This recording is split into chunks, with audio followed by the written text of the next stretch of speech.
Good morning. How are you all? That was really loud. Welcome to Job Embedded Professional Development, Cultivating Communities of Practice. We are delighted this morning to have Joanne Cashman from IDEA, the director for that project, here this morning presenting with us, and also Claudette Rasmussen, a senior consultant with the American Institutes of Research. In addition, we also have a couple facilitators that will be working with us during the tabletop discussion time, and I want to introduce you to them. Tori Sirks, Tori, down front here, technical assistant consultant at Great Lakes East, and Cheryl Bailey, down front here, senior TA consultant at Great Lakes East. So they'll be assisting us in our conversation as well. And without further ado, I will pass it off to our presenters. All right, thank you very much. And thank you all for joining us in this session. I was just telling some of our co-presenters today that my work is in developing communities of practice, working across groups, working across levels, bringing people together on the things that they care about. And it's a lot of the work that we talk about in school improvement is the technical side of school improvement. What's the evidence-based work that we know? How do we get people to have the skills to really carry out the technical capacity? But equally, I believe, and I've heard from some of the discussion today, is that human side of it. It's that adaptive side of it. You know, how do we get people to think about changing, believe it can change, and actually want to change? And that's what I'd like to talk with you about today in terms of communities of practice. And I think that the idea of talking about communities of practice at the local level and talking about it in conjunction with job-embedded professional development is a great way to think about it in the terms of this conference and the people that are trying to meet the goals of turnaround schools that are at this conference. So I like to structure this as a community of practice is about thinking like a partner. And sometimes that's hard for schools. A lot of times I work with state agencies, even harder for them to think about a partner when you've always been thinking about being in charge. I worked 27 years at the local level, and I know what you're facing there as well. It's very difficult, even when you really want to be engaging, to step out of the role of telling and actually become a partner in co-creating what it is you need to do. So what we really want to do is to think about today, in the little bit of time we have, that, can we really learn to work across these boundaries, these roles, these levels, to solve these problems, and more importantly, to ask ourselves, can we really afford not to? How many more chances are we going to get for turnaround? And can we really think about the strategic value of creating these partnerships across disciplines, across the levels of scale in a district, across the roles of professional, family, decision makers, community, to actually tackle some of the things that really in each of their worlds they have something to contribute to those very comprehensive solutions. I like this quote from Yogi Berra. And, every time I talk about the idea of the technical side of this and the human side of this quote really comes, I think, kind of says it for me. And this idea that in theory, there's no difference between theory and practice. But in practice, there is. And, how often do we go to meetings and we talk about how the well-laid plans to develop this implementation plan, it should work this way, and then you bring the people into it. And it doesn't work that way, right? So I think it's kind of a good frame on thinking about what we're trying to talk about today. I know that there's a lot of terms that are floating around about communities of practice. And as we were talking about at our table this morning, there are a lot of things that are called communities of practice that don't resemble communities of practice. They're sets of phone calls, they're a website, and those are all elements of a community of practice, but a community of practice cannot get away from the human element. And it cannot get away from the fact that all those things are to equalize the knowledge. But with that knowledge, you actually have to be united in doing something. And I'd like you to think about that as we talk about communities of learners, professional learning communities in our schools. I'd like us to think about, inviting other people into those learning communities and forming the strategies for what we're going to do with a broader array of stakeholders. It's a great start that we've got this foundation in professional learning communities. To make them a community of practice, we need to cross the levels of scale, we need to cross the roles in the district, and we actually need to focus on what it is that they're going to be united in doing together. So there's more in this PowerPoint that I'm going to be able to cover with you today, but I think that Linda talked with us about the potential follow-up. And if this is of interest to you, we have plenty of opportunities for follow-up on this kind of thing and exploring any one of these ideas in much more depth and creating some partnerships for people that really want to get into communities of practice around turnaround. So we work with a gentleman named Etienne Wenger. He is the gentleman that coined the term community of practice and, is the major theorist around this idea. And, for those of you that work in districts, and, as I said, my experience in a district, we know a lot about what kinds of resources we have around instruction. We know a lot about what kind of resources we have on physical plant. We know a lot about the various things that we consider to be the assets that we can manipulate. What we don't know is a lot about the knowledge beyond what we have given them that our staff and our school community members have. And what Etienne suggests is that knowledge, that composite knowledge, is an asset that needs to be managed just like everything else we manage. And the communities of practice are a way to help us manage that knowledge. We talk about two-way learning. And this is, in my experience, is a tough thing for schools to do. Even when they think they're being inviting, they have to ask themselves, am I really inviting this exchange to be two-way, or am I setting up this exchange so that it's me giving information and asking them to do something with this information without any feedback on what it means to them, what questions they have, what other things they might be useful, or actually what challenges might they have to the information I'm presenting that they could present in a way that doesn't have to be divisive? Can I create that kind of infrastructure? So we say that communities of practice is this evolution of knowledge management, and I'd like to really focus on this. I like this picture because it sort of shows that, everybody has got something to offer and everybody's got something to learn. And when we can actually create that kind of environment, not giving up our authority as school districts are a responsibility, but create that kind of culture, you can really make different things happen.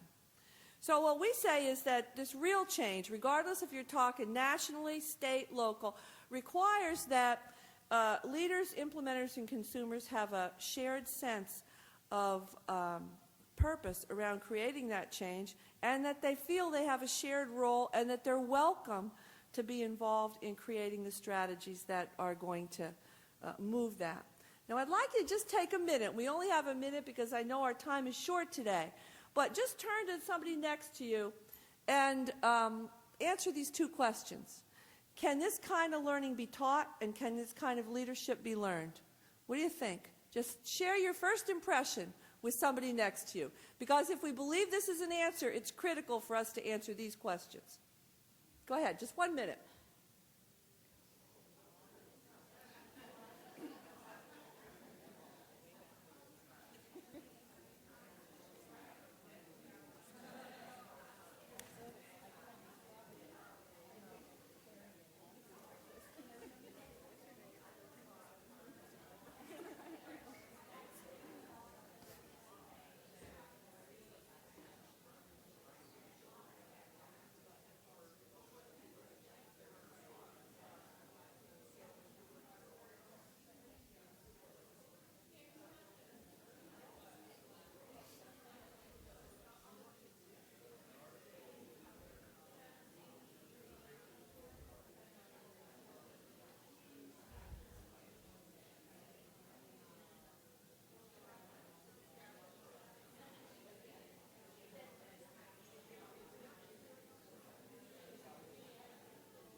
Okay, let's hear what some of you thought. I saw a lot of, people gesturing and showing that they have some sort of real feeling about this. What do you think? Anybody want to share? Is it teachable? Is it learnable? Is there key questions if we're going to actually use this strategy? Anybody want to share what they thought? Yeah, please.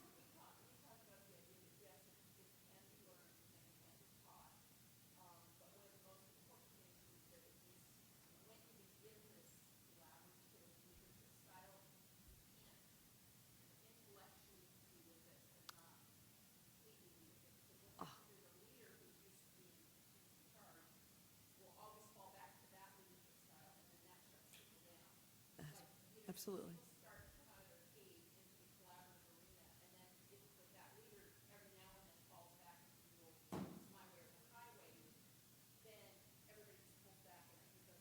Oh, boy, I'll tell you what, I'd like to quote you on that. You can't be intellectually with it, but not be totally with it. That is actually one of the greatest lessons of doing this work, because it does appeal to us intellectually, but it means a behavior change on the part of leaders. And when we're not comfortable, we do revert back to, I'm in charge, I'm responsible. And we were just with 10 states over the weekend that are trying to do this at the state level.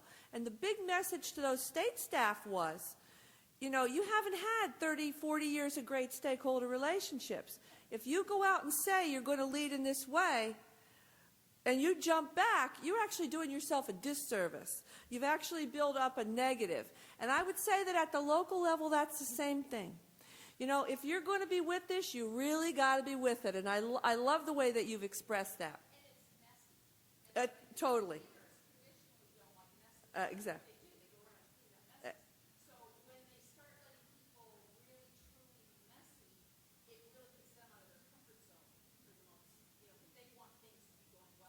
I found myself with that this weekend, because I kind of had a way I thought this was going to go, and it was such an inviting environment, and they did something else, and it screwed up what I thought, how I looked to the other people there. And even as long as I've been doing it, I really fell back into that. What does it look like to the other people? Do I look like I'm in charge here? And it is a messy thing, absolutely. That was great. So let's continue a little bit. I'm going to skip through these next slides pretty quickly. I gave them to you not because we have to go through them or because they're very self-evident. It just gives you some things that you may want to use. You're free to take these, use them in whatever way you want, cut them, whatever. But it gives you some of the ideas and the wording that you can use in trying to bring these ideas back up in the district, and the artwork too. So the idea is that, communities of practice, they seek and they invite others to do the shared work, and they decide together what kinds of things that they will do.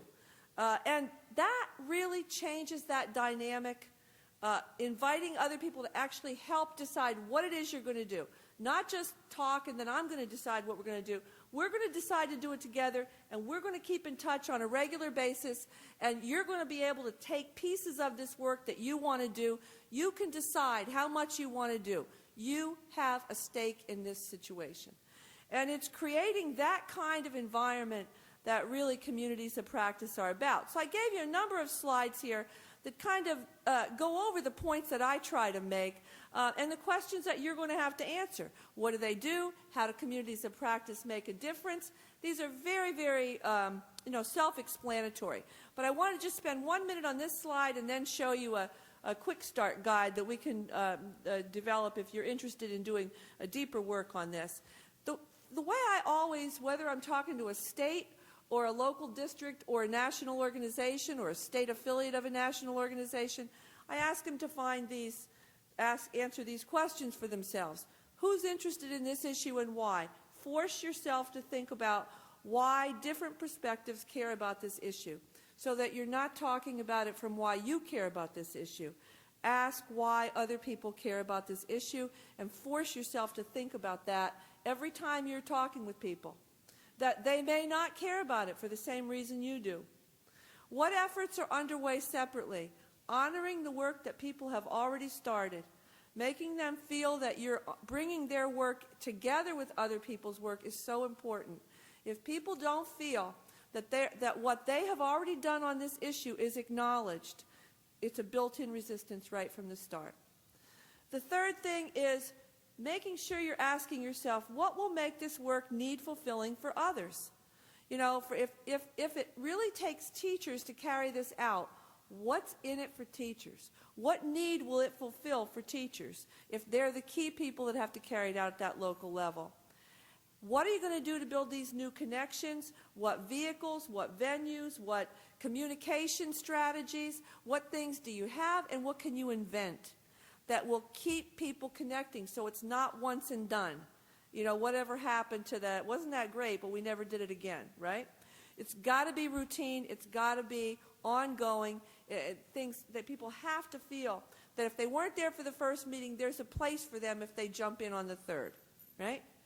And the last thing is, what real work, not some make-believe work, not some made-up work, not something that's a nice thing to do and you can say, okay, the stakeholders did this, but they don't see how it really is going to contribute to anything. What real work can they do together? And if you can answer those 5 questions, then you just got to keep reaching out and inviting. I gave to you on your tables a quick start guide, and again, we use Etienne Wenger, and this just kind of helps you think through the pieces of creating a community of practice. And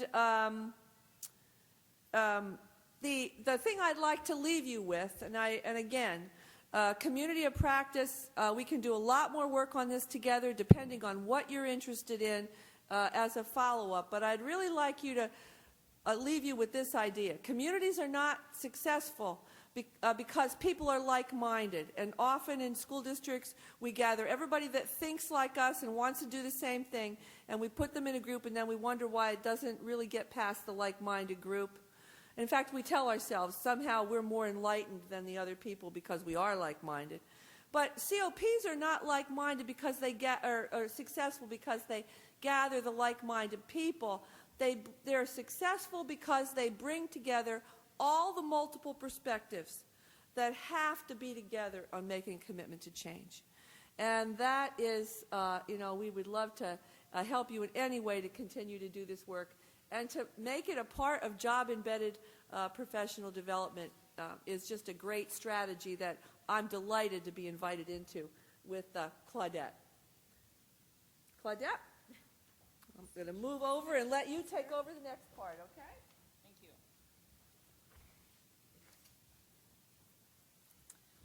Well, and Joanne and I are moving quickly through this information, but in part that's because we really want to give you the opportunity to engage with each other and then to engage with us around what it really means to you in your schools, your districts, your state. So we wanted to pare down what we present, but give you plenty of resources to take away and provide plenty of time for conversation, which we will do, and that's how we'll revisit community of practice situated within job-embedded professional development. The reason we wanted to put those two things together is because when it comes to the local level, that real shared work that Joanne was talking about that is at the heart of community of practice really comes into the venues at the district and school level that fall into that form of professional development called job-embedded professional development. So we'll talk a little bit more about that now. Yesterday, in the keynotes, as well as in the breakout sessions that I went to, I didn't hear the term job-embedded professional development very much, but there were powerful examples of it happening everywhere. Brockton High School. You heard Susan talk about the fact that the real key to success there, adult learning. It didn't start with her. It started with a team of teachers. That team of teachers became a restructuring team. They were the think tank, but also they were the recipients of professional development around literacy on an ongoing basis, and then they became the providers in that school, the leaders, working with other teachers to hone those literacy skills. So you heard her actually identifying job-embedded professional development as a real powerful element, although be it not by name. Again, every other breakout session, I heard powerful examples of that. So here's a definition that we've pulled together that pulls from a number of sources. Again, it's very grounded in the day-to-day work, those real problems. It's very focused on content and instructional practice. And the key, of course, job embedded, it's within the workday, within the work year. It also has educators very actively involved in not only identifying the problems, but addressing solutions to them. And in relationship to not only the SIG work, but kind of all work, to have it really embedded in the full cycle of continuous improvement is, you know, an essential and powerful part of that internal capacity building and part of the potential success that it has. And we'll give you a chance to talk a little bit more about what that means in terms of the cycle of improvement in just a minute. Even though we don't see that definition very often, or it's not very defined as job-embedded PD very often, it's showing up everywhere. It is in federal policy. I mean, that phrase is used in the SIG transformation, in the SIG turnaround RFPs and documents. It's in all the race to the top. It's just sort of showing up everywhere. And when the feds, basically, Department of Education talks about why job embedded, it's because for them it really denotes that powerful connection between the classroom and what the students, the teachers' work in the classroom, and then what the teacher's own professional growth is about. So it's in the policy. This is a surprise to me that this is animated. So I like surprises. What we would like to ask you to do right now, the other place where it shows up, and one of the reasons it's popping up in policy everywhere, is because kind of our industry leaders, many of you may be familiar with what was once the National Staff Development Council, now called Learning Forward. They're sort of our industry leader in setting standards for professional development. They also have developed what they refer to as the new definition of professional development. And they are actively lobbying and advocating for that on the Hill. And so it has found its way into the thinking behind the policy. But we included at your table the one-page new definition. And we would like to ask you to first, as the instruction says, silently read the definition, think about its implications for community of practice, for job-embedded professional development. Then we'd like you to turn to the person next to you, share just one of your ideas and its implications, and then we'll ask for a little bit of sharing whole group. If you all found it, it looks like this. It has definition of professional development at the top. And you only need to read through the A part. The B part is really for external providers, although if you're a provider, you may wish to do that. So if you'll just take a couple, 3 minutes to read silently, a minute to share with a partner, and then we'll hear some of your ideas.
invite you to just tie up that conversation you're having with a partner now.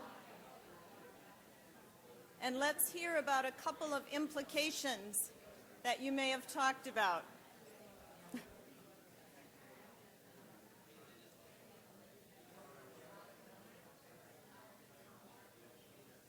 So if I can have your attention once again, this is, of course, always the great gift and challenge of professional development is once we ask you to engage in conversation, it's really hard to pull you back.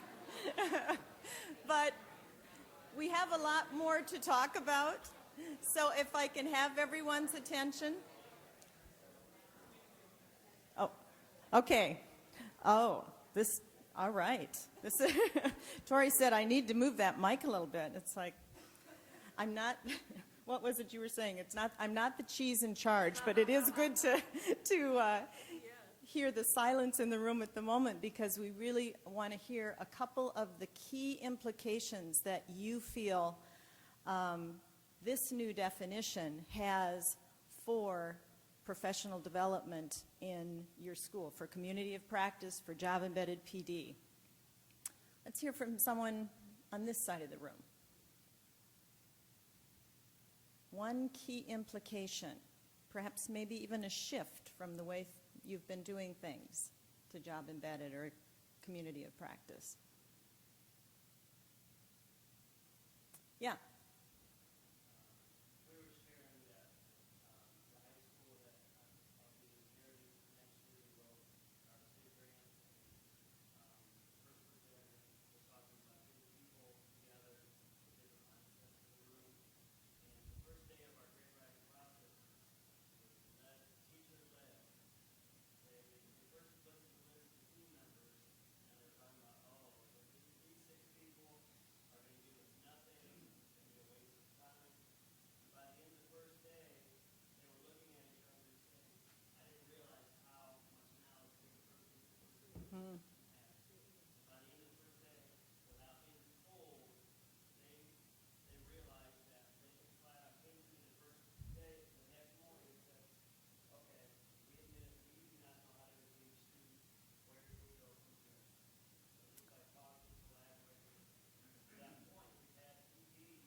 So you've discovered through the course of even pulling together the grant writing piece, the absolute power and change, short-term change, long-term change, of bringing together multiple perspectives, teachers talking to teachers that perhaps they hadn't talked to before, and walking away with key insights. Wonderful. I, by the way, am repeating what you're saying just for the sake of the recording. So if I miss something, be sure to correct me. Yes?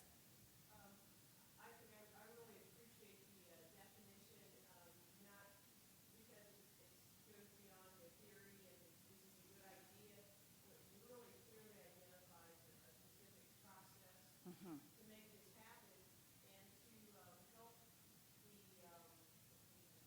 leaders of the building and have that balance between the managerial roles that they play with the instructional leadership as well. So it really is a process that's identified here that I think is very helpful. So this is, in fact, not just the theory.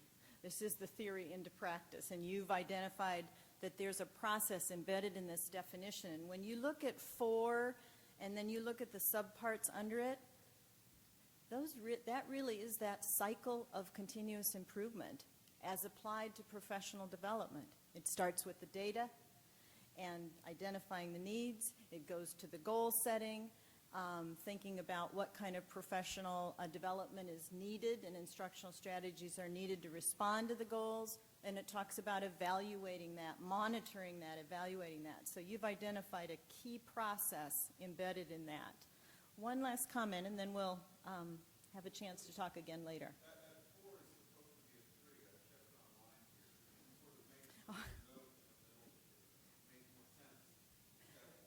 Thank you. So we should correct that on our page. Yes.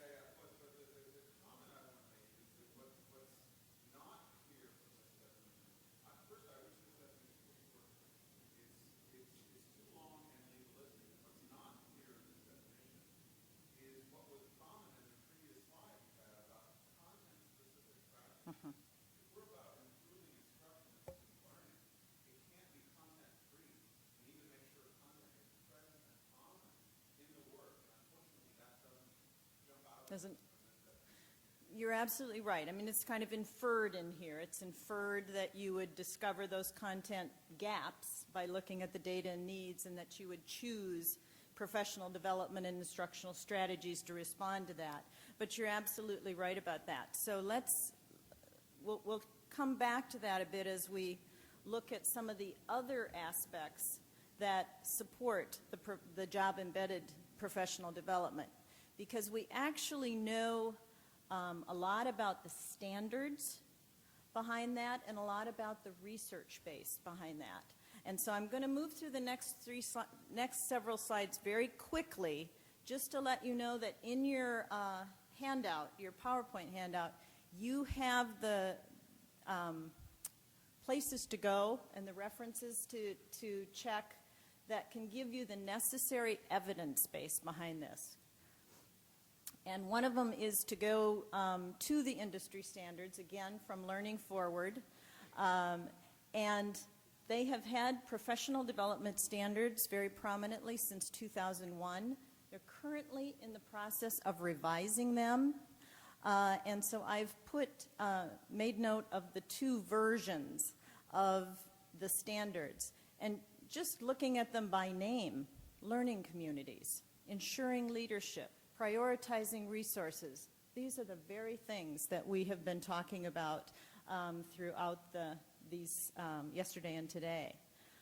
They divide their standards into context, content, and process.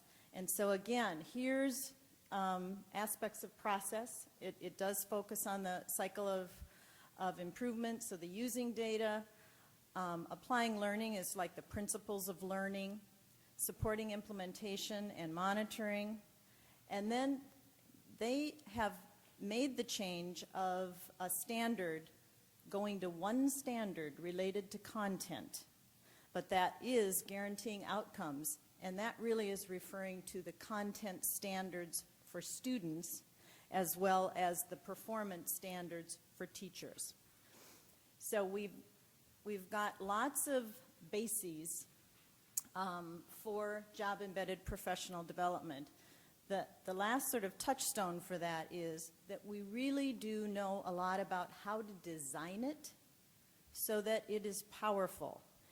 And this quote and this finding of just how long it takes, 49 hours plus, to really have an impact on an aspect of professional growth, be that an instructional strategy or content knowledge, which means that when they've looked across the research base, and you look at the things with the bold arrows, they found that the most influential factors in designing job-embedded professional development is that duration, those contact hours, plenty of time.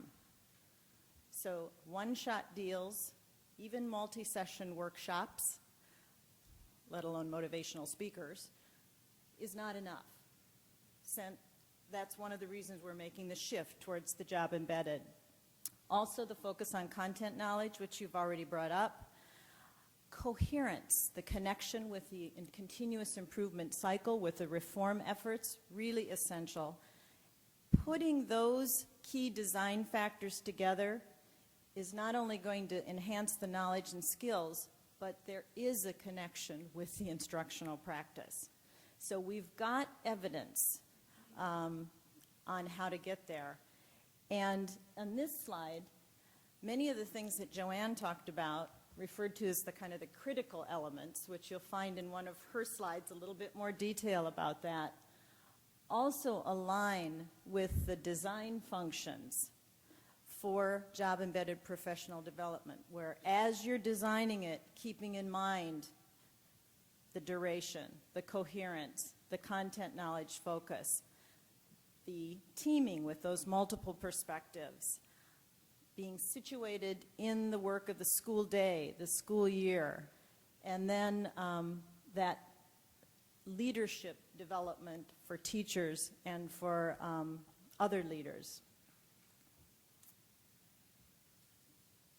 One thing I wanted to mention to you is that you do have, and I don't want you to take this out and look at it right now, but I just want you to know that this particular resource that you have on your table talks about not only what job embedded is and some of that research base, but it gives a number of different formats and designs for doing job embedded professional development powerfully within the context of teams. That includes bringing the coaching into it. It includes things like lesson study, professional learning communities. It also includes examining student work, which, if you recall, Brockton High School identified that as the single most powerful approach to professional development that they have used. Powerful because it's obviously closest to the student, closest to the classroom, but also because it gives you that tangible evidence that a team of people, a team of teachers, a team of educators can really concentrate on to influence growth.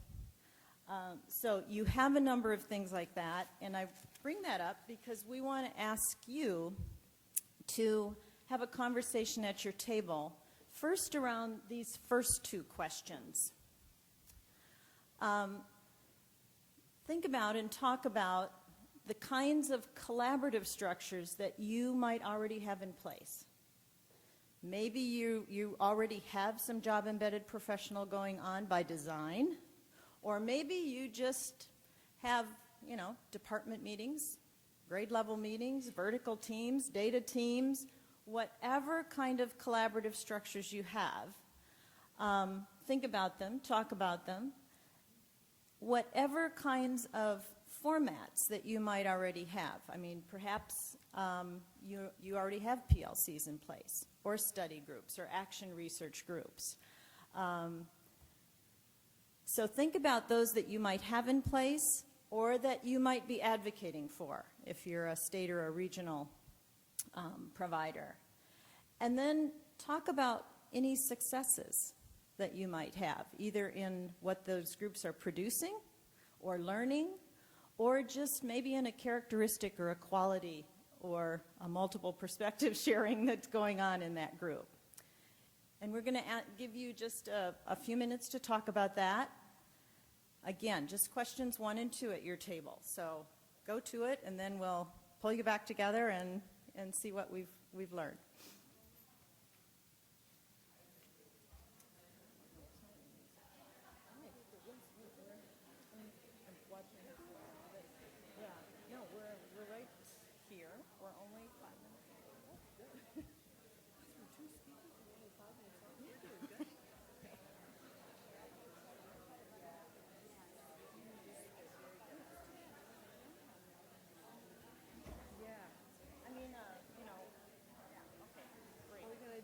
Walk around a little bit? Yeah. Okay, good.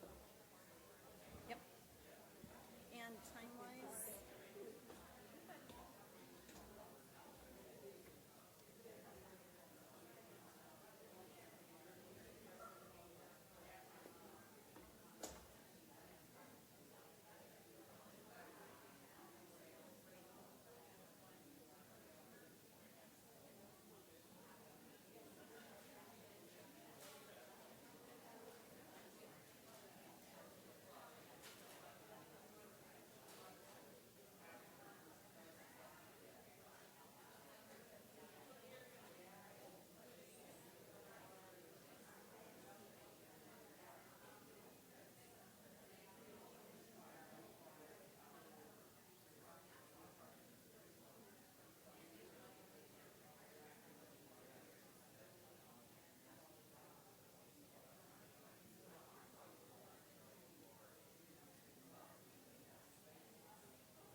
If you would please just tie up this piece of conversation so that we can do a little sharing out and then move on to the next.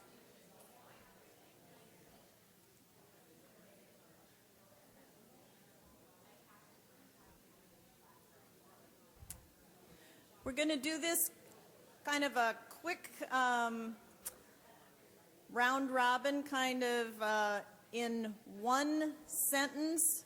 Even if that's a slight run-on sentence, that's okay. But in in just one sentence, if we can just go around and share something that was more of an element of the success in your experience, whether it's at a school or a district or a state level. And we do have facilitators who will be quickly recording those ideas, and also the microphone. So, who wants to begin?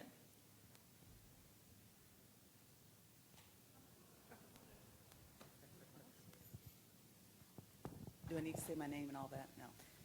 Okay. I do school turnaround at the state level.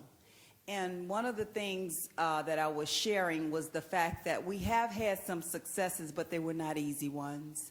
The conversations are very difficult to have, but to open the conversation to get everyone, all the adults on the same page, I bring out their data around their students.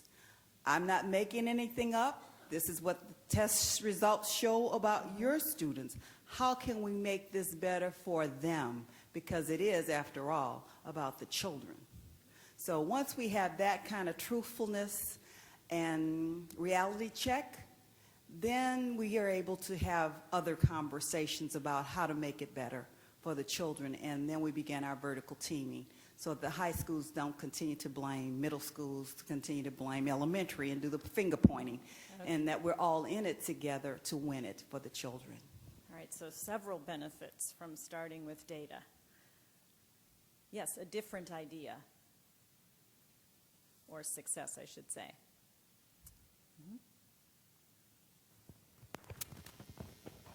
I'm a teacher at a fairly small school, and we have a small staff. So we started with some creative scheduling, and we put the PLCs in place, but our principal did a great job of not only putting the PLCs in place, but she uses protocols to get things done. And we even have a group of teachers that have gone to principal's leadership and gotten additional professional development and then brought it back, and we do instructional rounds during our peer observations. It's very structured. So we use protocols, and I was telling the group at the table that even when we share out after we go around and do our peer observations, there are certain words you can't even use when you're trying to improve instruction and make observations. So it's very comfortable that way, and you don't have as much negativity within the group. The use of those conversation protocols really does level the playing field and gives everyone that sort of structured, positive start that you're talking about. There are many sources of powerful protocols. The Critical Friends group out of Colorado has many on a website.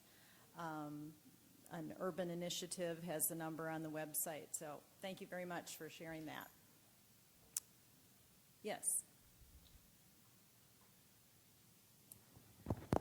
Hi, my name is Erin, and I teach in Minneapolis, and I am also a mentor and on our Turnaround Leadership Team, which is a group of teachers that have come together to be leaders in our school. And one of the things that has worked really well for us is we deliver professional development weekly for our staff. It's part of our SIG grant. And those of us that are mentors also teach just a couple hours a day, so that any sort of strategies that we're bringing to the staff, we field studied in our rooms. So I mentor specialists.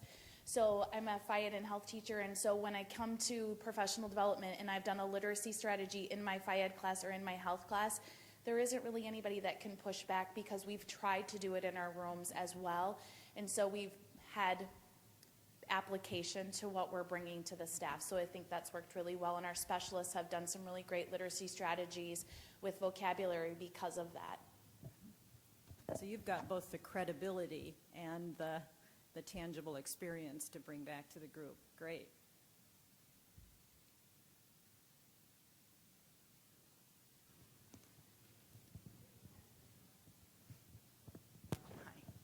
My name's Laura Kent, and I'm from the San Carlos Unified School District in Arizona. We're on the Apache Reservation.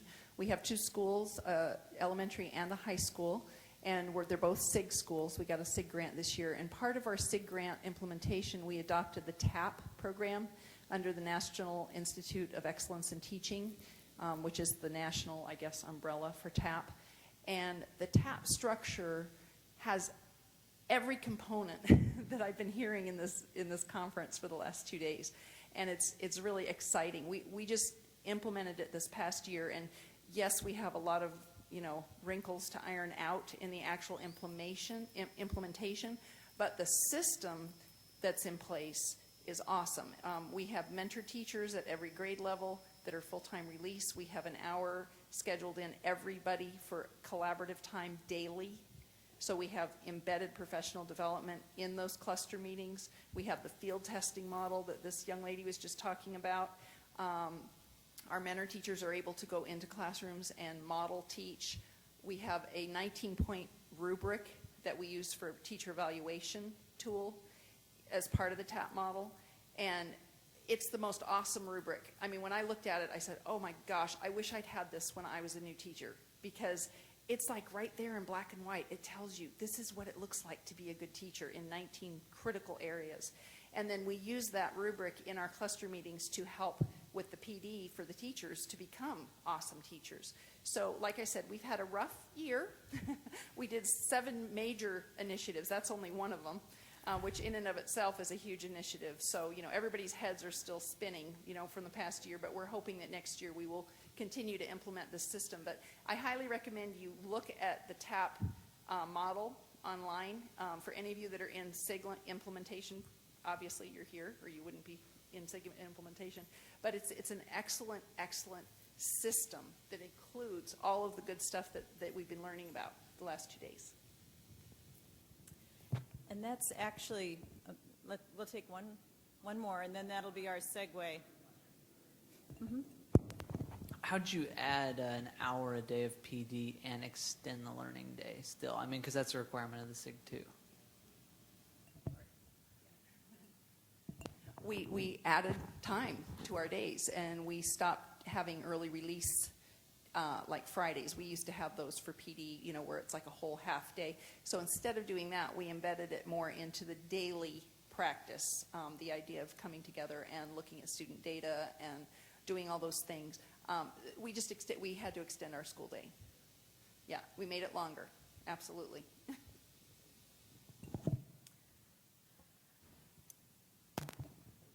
I think one thing that we did is, when you first get started out and everybody brings their research-based strategy that they think is going to save the world, and you have this huge collection, and actually our restructuring team went through and really narrowed the focus.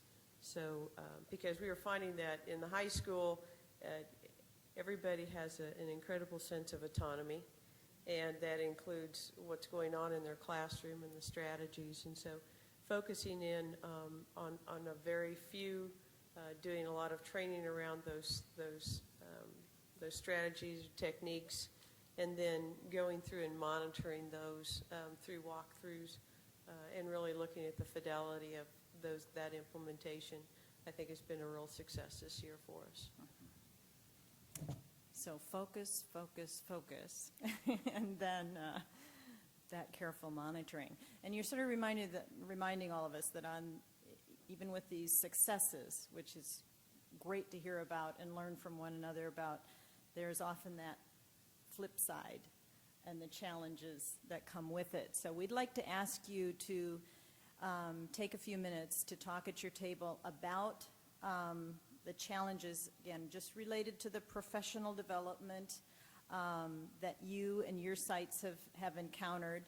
I'm going to flip back to the slide that included the list of the design functions and the critical features, because as you identify the challenges, we'd like to ask you to really think carefully about how you might deal with those challenges, strengthen that approach by considering the design functions and the critical elements of community of practice and job-embedded PD. So take some time to talk about challenges and how these design functions or critical elements might help you address or improve that particular challenge.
I think as they record, as they call out, I'll put that screen up. That's a good idea. Yeah. That's good. That's, And then, that's fun. because they have talked about some of Oh, them yeah. already. Yeah, So, absolutely. and I then mean, we you can can see. make that. They're just talking about it and aspects of it in different categories. I think it fits Right. well. Okay, all right. So that's what I'll do. Sure. These, let's look at this table, all the things they're saying. I'm doing a community practice thing in Arizona in October for the department. And so I thought, I'm just going to tell them about it and see if they want to come, because they clearly get the idea, So, Great. That'd be great. So I'm going to reach out to the department and ask them if they'll invite them. The other thing that we want to do just before questions and answers, and maybe you want to do that, is share the resources that are not on their table, or that, like this one is on the table, but I don't think you had an opportunity to mention didn't, that. no, Okay, no. so let's do that just before Q&A. Yeah, okay. All right? Yeah, So we'll cram this. that's good. Yeah, we're doing good. Consolidate.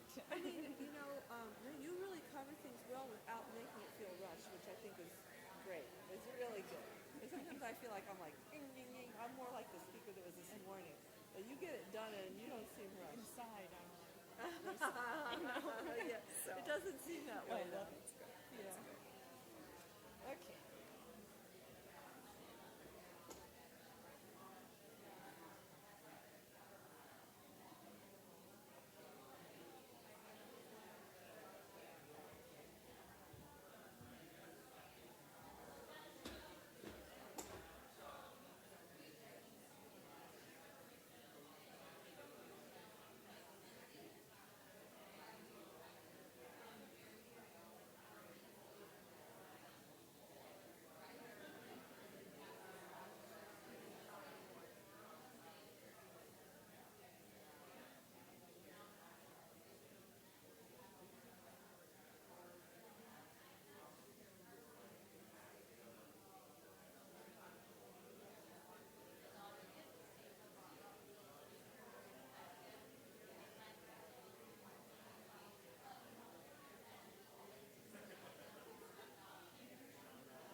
It's that time again when I have to ask you to tie up this conversation and be ready to share out some ways in which you have or intend to respond to these challenges.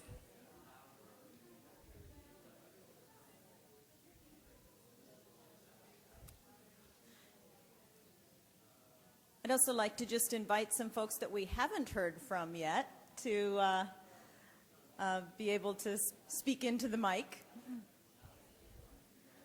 Again, if you would share your challenge and a way in which you have or hope to respond to it.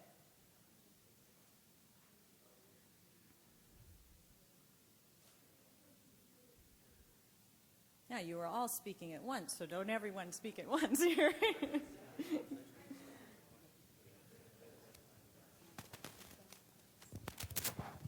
Hi, my name's Kathleen Hanuman. I'm the technical assistant school coach at a SIG school. We've just gone through our first year.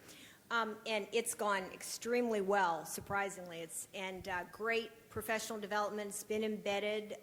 We've done it well. There'll be, because of budget cuts, staffing changes. So because it's a multi-high school district, we've got staffing changes, budget cuts, new staff. So I think we've had great professional development, whole staff. I think with new staff, we've got to differentiate next year, and that's the challenge. So that we'll be doing, evaluating, doing different levels of professional development, because we do it weekly. It's embedded. But anyway, that's our challenge.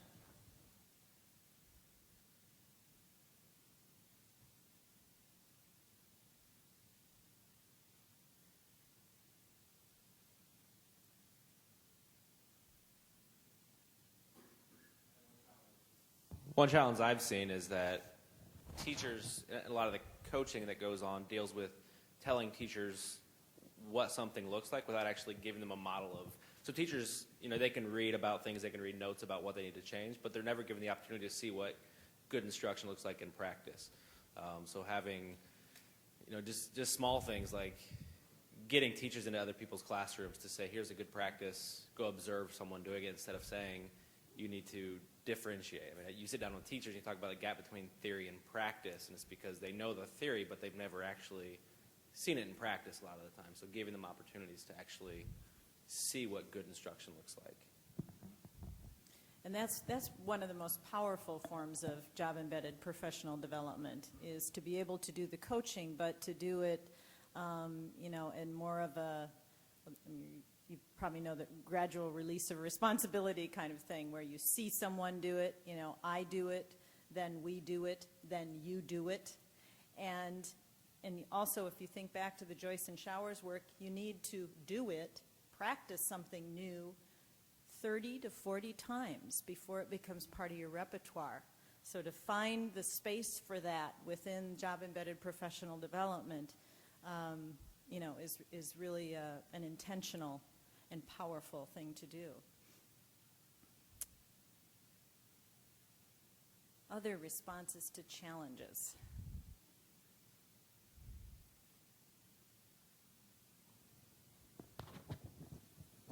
Hi, I've visited several schools around the country, 6 schools since the fall, and one thing I've seen is push and pull between great collaborative time versus individual planning time. So even when they really like and learn from the collaborative time, they kind of resent it if it's pulled away from their individual planning time. And the rest of the day is already really full. So I'm really curious about how you found 2 hours in your day on that front table. Where'd you, I heard from San Carlos, but the other from Kansas. Where'd you get those 2 hours?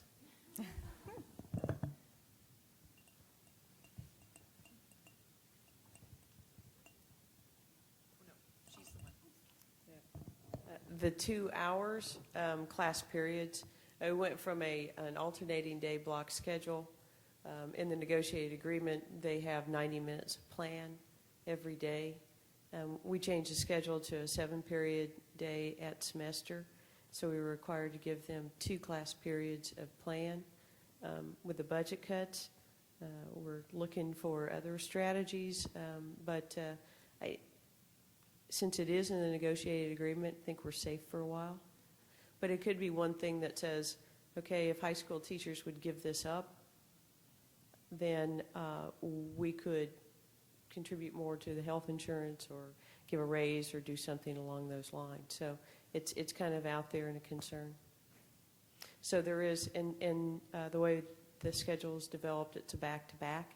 So there is a personal professional plan as well as a collaboration plan. And when we changed the scheduled semester, we went from whoever has planned this hour to moving it to content specific. We happen to have administrators who have our core content areas. That's their teaching background. We have a math, a science, social studies, language arts. It wasn't by design. It was by mistake, and that was a great mistake. Or I guess it's not a mistake. It was a nice surprise. So that's how we were able to do that. So it really sounds like it's very context specific as to how you might go about it, but you've shared a number of possible think out of the box kind of approaches. I also just want to, this often has to do with allocating and reallocating time, dollars, people. Out on one of the resource tables out there, you will find on the TQ table a handout called High Quality Professional Development for All Teachers, Effectively Allocating Resources. And there are some ideas in here about how to allocate resources for professional development in particular that might support, some of your thinking in your context. Also in that job-embedded PD brief, there is a table in there that talks about what job-embedded PD looks like as when you do it individually and when you do it in a team. And so there might be some ways to connect that individual planning, reflecting time, that is so sacred in high schools, with some of the team time and team activities going on. And so that may, help folks at your site think about those kinds of connections. Okay, I think we have time for one other idea, and then we'll also open up the floor to questions in just a couple of minutes.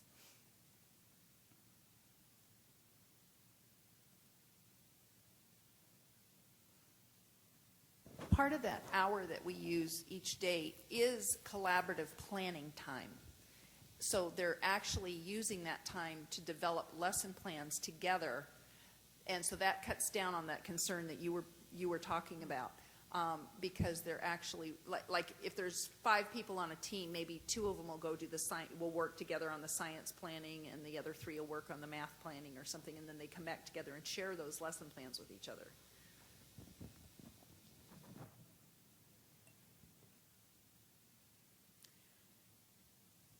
Actually, one last idea. Oh, okay. Well, actually, if you don't mind, let me make this segue, and then we'll open it up to questions, and we'll start with you. What you see on the slide in front of you are actually the kinds of conditions that leaders, whether it be at the state, the district, or the local level, need to keep in mind in terms of establishing the conditions necessary for not only designing but implementing and sustaining job-embedded professional development, whether it's community of practice or another model. You have mentioned nearly all of these, kind of individually in the context of your successes or your challenges.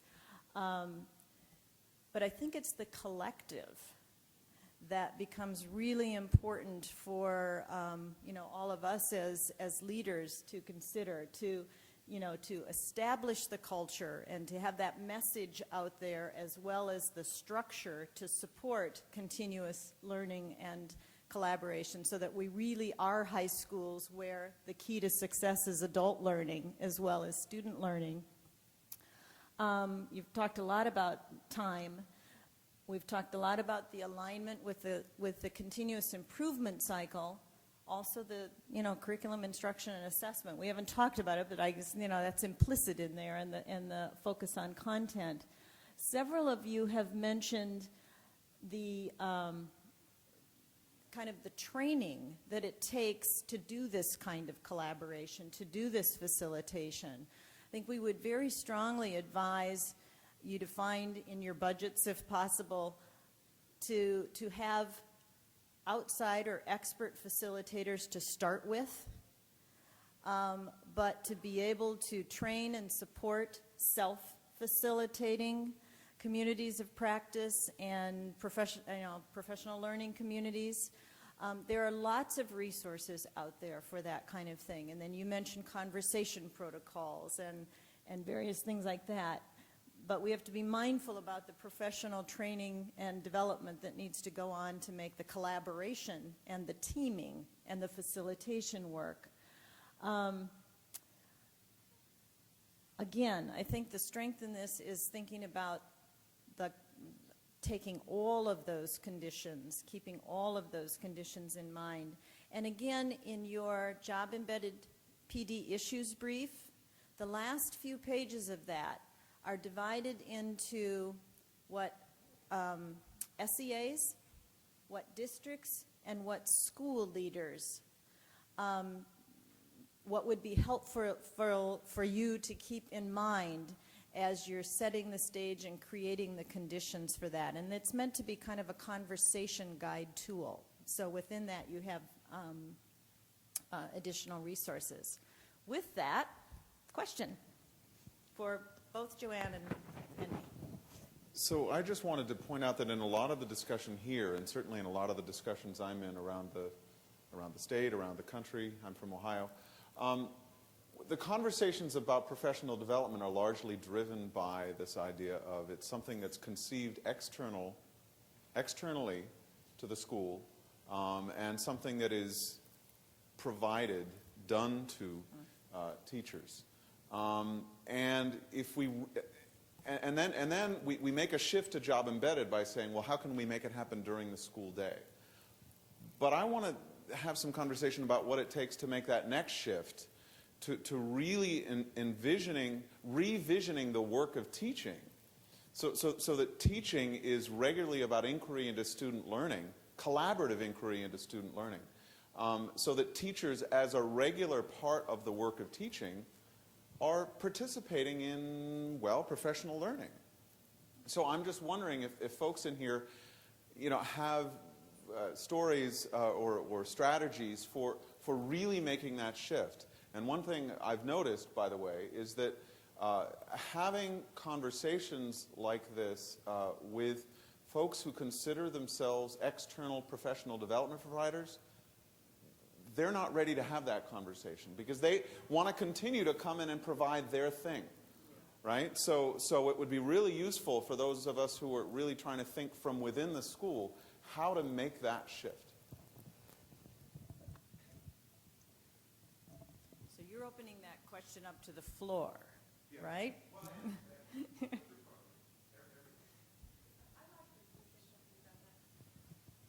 I think that idea is really based in that idea of two-way, that if you're going to be school leaders and you're structuring those opportunities for what, and engaging your faculty and what they need to learn to do their jobs better, that it has to be that two-way kind of interchange. And so creating that rather than that sense of we're going to lay this, on top of what we already have in the schedule, we've decided this is what you need to learn. And that's really about, at the core of that is really that feeling that it is a two-way kind of exchange. And, for me, I feel that you need that repeated sense that they've experienced that not just once, but it actually becomes the way that you do business in that school. So it actually changes the culture of how you're creating your professional development. And when that actually you make that switch as a culture change, to me, that's when it becomes sort of habituated in the individual. Because I don't think it becomes habituated in the individual outside of that being in the culture of that school. And that's in actually changing from somebody's going to tell you to somebody's going to engage you in what you need to learn over and over and over again, to me. Yeah, Can we quit calling it professional development? Get rid of the term. Because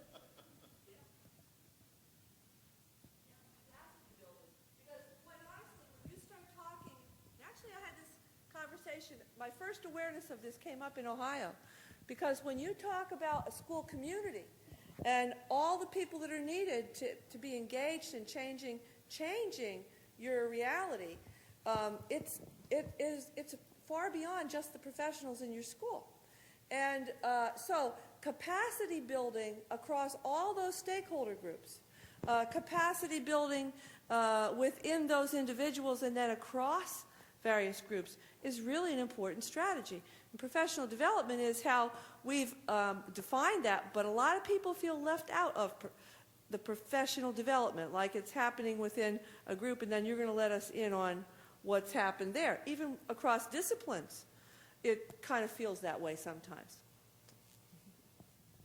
Although it doesn't address the issue about professional, versus other personnel, but professional learning as opposed to professional development or staff development has become a preferred term in many circles. In fact, I was surprised that Learning Forward didn't embed that in the new revised standards, and that, is feedback that they're given. But professional learning puts it into that context of, education is all about learning, school is all about learning, student learning, adult learning, community learning.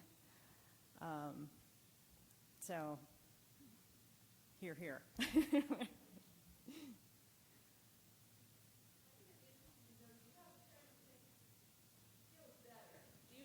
Is there a term you think feels better in talking about that? She's half of it. I mean, professional growth and learning. And then kind of something else we talked at our table a little bit about, focusing on improving instructional practice, not necessarily improving instructors. Mm-hmm. So when teachers have had the opportunity to learn and grow their skill set, then the instruction will improve and learning will be enhanced. So if we can begin to think in those kinds of terms, I think it's going to help a lot.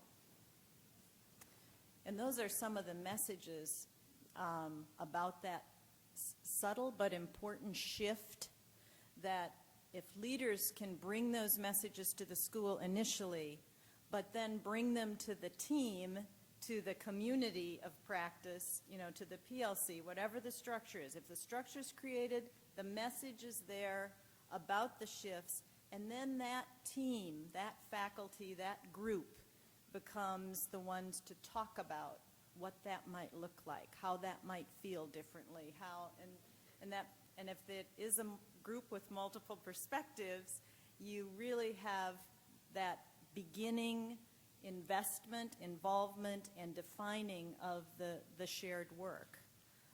And so those kind of become the steps to establishing that within the local setting. We have time for one last question, and then our time is up, but we do promise to get the ideas that you've shared back out to you by way of the website.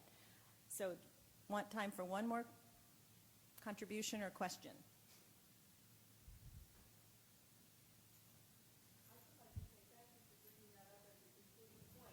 I'm going to take that in terms of the idea of focusing on practice change makes it less likely that there's going to be finger pointing.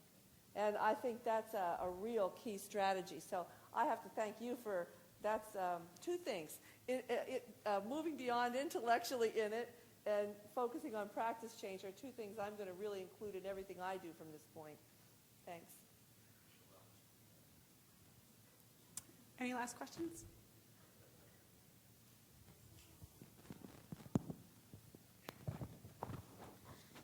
This may be an elementary logistical question.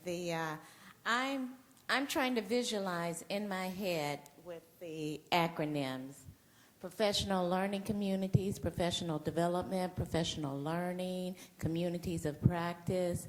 You're hearing these acronyms, and they're being articulated in a manner that has the same connotation, and it doesn't.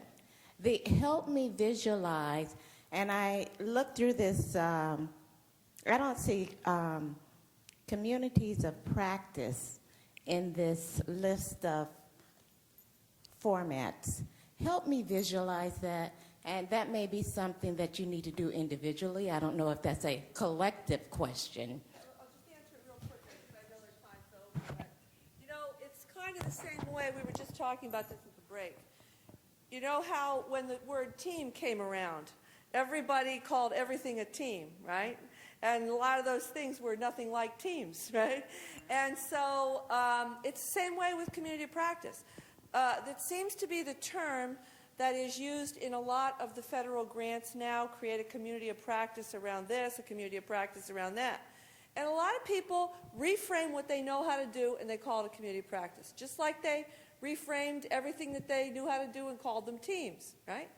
And so what we're trying to do is to say, what are the elements of a community of practice? And I tried to give you some of those about multiple stakeholders, multiple perspectives, crossing decision makers, practitioners, and consumers, longitudinal looks at a problem, and really a focus on practice.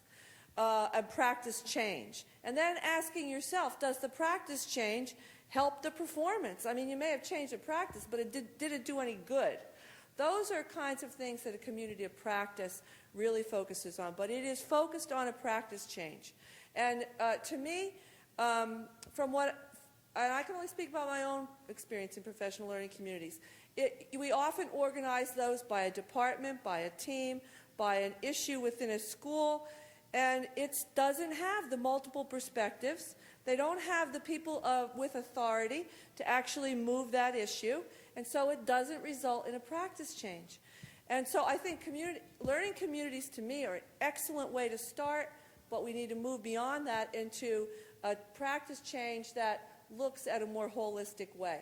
And I think that, thank you for bringing up the point, because we have just been talking about getting people together that are charged with organizing communities of practice, since it seems to be the structure that is in so many of these grants, and for us to kind of reduce that confusion. Great. Well, thanks, everybody. Give yourselves a round of applause. You're wonderful.